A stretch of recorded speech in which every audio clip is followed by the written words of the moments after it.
అమ్మా అన్నం తినక 3 రోజులు అవుతుందమ్మా. అన్నం వేసుకురమ్మంటావా? అన్నమా అన్నమేమని కావాలి? నిన్ను చూస్తే మా సంత చెల్ల లెక్కలున్నావు చెల్లా. నాకు చెల్లాని లేవలేను.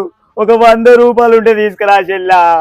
చిట్టి ఆయనకు చెల్లని లేలాటనే సంత చెల్లె లెక్క కనబడతా అన్నమాట. సంత చెల్లెవు. అన్నయ్య గల్వాలు ఎంతసేపు వేసింటావు? ఇంట్లో కూర్చునేదా?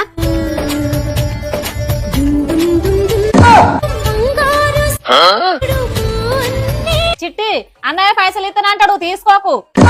అమ్మ అత్తడు చిన్న పైసలు దుబ్బేసి తట్టే ఉన్నాలుగా. అన్నయ్య అద్దన్నయ్య, పైసలు అద్దన్నయ్య. ఈ పోరే గుంజుకుంటాను మళ్ళీ అద్దన్నయ్యా అద్దన్నయ్యా అంటాను మీద నుంచి. ఇక పోనీయే పాపం, అన్నయ్య ప్రేమ కొద్ది ఇచ్చినప్పుడు తీసుకో ఇక. సరే అమ్మా. చెల్లా అన్న పాపానికి చేతుల పైసలు అని గుంజుకున్నారు. ఈ చిప్పేది కుషిప్ప కూడా తీసుకోవాలి.